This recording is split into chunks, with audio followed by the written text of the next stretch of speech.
છેલ્લા કેટલાક સમયથી સ્વામિનારાયણ સંપ્રદાય વિવાદમાં આવ્યો છે। સ્વામિનારાયણ સંપ્રદાયના લંપટ સાધુઓ બફાટને લીધે બદનામ થયા હતા।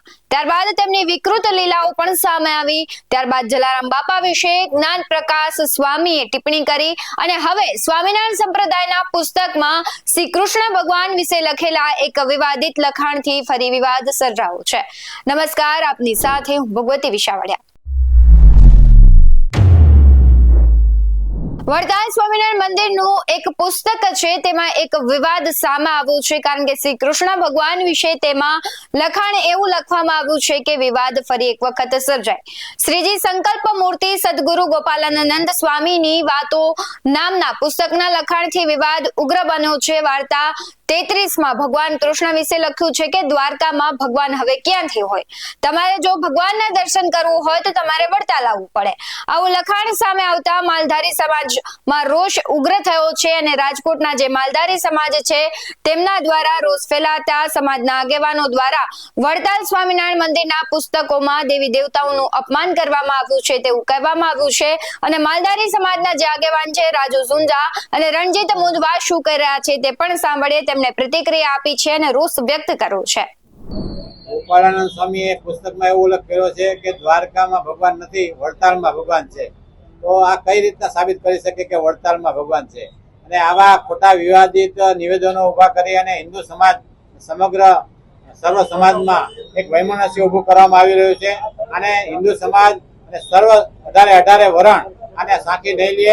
માત્ર અહીં રાજકોટની જ વાત નથી, પરંતુ સમગ્ર દેશમાં આના ઘેરા પડઘાઓ પડ્યા છે અને આ જે નિવેદનો કર્યા છે એને હિન્દુ સમાજ સર્વ સમાજ સાંકી નહીં લે, કેમ કે ભગવાન જે કૃષ્ણ છે અખિલ બ્રહ્માંડનો અધિપતિ, એ 18 વરણનો આરાધ્ય દેવ છે અને જે સામાજિક જે સ્વામિનારાયણ સંપ્રદાયના સંતો આવા હિન્દુ દેવી દેવતાઓના નીચા દેખાડી અને સમાજમાં વૈમનસ્ય ઉભું કરી રહ્યા છે, તો આનો સમગ્ર હિન્દુ સમાજે બહિષ્કાર કરવો જોઈએ, કેમ કે તમે વૈભવી સુખ સુવિધાઓ ભોગવી રહ્યા છે। ત્યારે હિન્દુ સમાજના સંતો અને સાધુઓ જુઓ કેવી અવસ્થામાં પણ હિન્દુ જાગૃતિનું કામ કરી રહ્યા છે। સમગ્ર દેશમાં આ જે ઘટનાને લઈને જે નિવેદન પુસ્તકમાં કરેલું છે એને લઈને સમગ્ર દેશમાં હિન્દુ સમાજ રસ્તા ઉપર ઉપડશે અને આક્રમક થશે અને ખાસ કરીને જે પુસ્તકો કર્યા છે એના પુસ્તકોને તાત્કાલિક પાછા ખેંચી લેવામાં આવે અને સમગ્ર હિન્દુ સમાજની અને દ્વારકા જઈ અને આ ગોપાળાનંદ સ્વામી માફી માંગે। આ ધરતીના રચયિતા ભગવાન શ્રી કૃષ્ણ છે। આજે જયારે ગોપાલાનંદ સ્વામી જે છે એને એવું લખ્યું છે કે દર્શન કરવા હોય તો વડતાલ આવો, ભગવાન દ્વારકાધીશ દ્વારકામાં નથી। તો ભાઈ તમને કેમ ખબર? આજે 10-10 લાખ માણસો ભગવાન દ્વારકાધીશમાં આસ્થા લઈને ચાલીને જતા હોય, એક પણ વ્યક્તિને ખીલી ન ખૂટતી હોય તો આનાથી મોટો પુરાવો તમારે ભગવાનનો શું જોઈશે? આજે જયારે સનાતન ધર્મની જયારે વાત આવતી હોય ત્યારે સનાતન ધર્મ માટે ભગવાન શ્રી કૃષ્ણ હોય, દ્વારકાધીશ હોય, બ્રહ્મા વિષ્ણુ મહેશ હોય, ગણપતિ દાદા હોય, હનુમાન દાદા હોય, છેલ્લે જલારામ બાપા હોય, આ લોકોએ એની બુકમાં લખવામાં કઈ બાકી નથી રાખ્યું। સર્વે લોકો જોઈ રહ્યા છે કે મંદિરોની અંદર તમારી ઓફિસો કેવી છે, તમે મંદિરોની અંદર શું કામ કરી રહ્યા છો। રહી વાત આવવાની વડતાલ, તો હું તમને કહું કે તમારે જો ભગવાન શ્રી કૃષ્ણ જોવો હોય તો આવો બાવળિયારી ધામમાં 2 દિવસ પહેલા જયારે ગોપીપુરા રાસ્તે હતો ત્યારે ચક્રાવત થઈને ભગવાન શ્રી કૃષ્ણએ હાજરી આપી હતી। 2 વર્ષ પહેલા જયારે ભરવાડ સમાજ દ્વારા 3000 એક દીકરીના લગ્ન કર્યા હતા, જ્યાં ભગવાન શ્રી કૃષ્ણએ લગ્ન કર્યા હતા દીકરીઓના, ત્યાં પણ ભગવાને હાજરી આપી હતી। 10 લાખથી પણ વધારે માણસો હતું, ત્યારે એક પણ વ્યક્તિને માથાનો કે પગનો દુખાવો નહોતો થયો।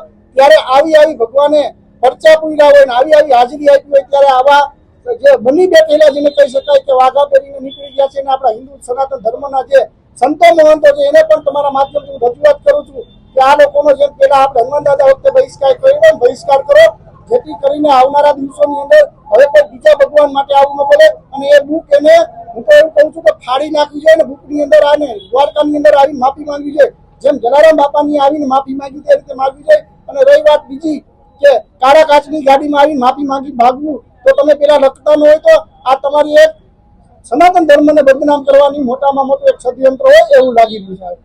મોટી સંખ્યામાં લોકો સ્વામિનારાયણ સંપ્રદાય જોડાયેલા છે, તો આ લોકોને શું અપીલ કરશો?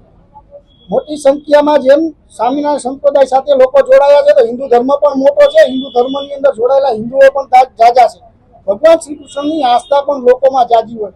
આ એક ધર્મની જે વાત આવી રહી હોય ત્યારે સ્વામિનારાયણ સંસ્થા છે ને ભગવાન શ્રી કૃષ્ણ ભગવાન છે ધર્મના વડા છે ને ધર્મના રચયિતા હોય તો ભગવાન શ્રી કૃષ્ણ કાર્ય ઠાકર છે. કોઈ સંમેલન બોલાવવાના શું? આવનારા દિવસોમાં એને માફી માંગવી જ પડશે. ગોપાલાનંદે અને આ જે પત્ર એને જે બુકમાં લખેલું છે ભૂસવું પડે ને આવનારા દિવસોની અંદર હરેક સમાજના, હું તો તમારા માધ્યમથી એવું કહું છું કે હિન્દુ ધર્મના તમામ લોકો એકઠા થઈ અને આની આગળ સંમેલનો કરવા કરશું અને આગળ જઈને માફી પણ મંગાવશું. પુસ્તકો પરત ખેંચવામાં આવે ને દ્વારકા જઈ સ્વામિનારાયણ સંપ્રદાયના સંતો માફી માંગે તેવી માંગ ઉઠી છે. ત્યારે આગામી દિવસોમાં આ મુદ્દે 18 વર્ણના લોકોને એકત્ર કરી સંમેલન કરવામાં આવશે તેવી ચીમકી અપાય છે. કારણ કે જે શ્રી કૃષ્ણ ભગવાન વિશે જે આ પુસ્તકમાં ટિપ્પણી કરવામાં આવી છે તે યોગ્ય નથી. આ મુદ્દે આપનું શું કહેવું છે કમેન્ટ કરી જરૂરથી જણાવજો. આવા જ વધુ અહેવાલો સાથે ફરી મળતા રહીશું. તમે અમારી YouTube ચેનલને સબસ્ક્રાઇબ કરવાનું, અમને Facebook અને Instagram પર ફોલો કરવાનું ભૂલશો નહીં. બાકી આમ નવી અપડેટ્સ મેળવવા માટે આપ જોતા રહો BS9 TV ન્યૂઝ. નમસ્કાર.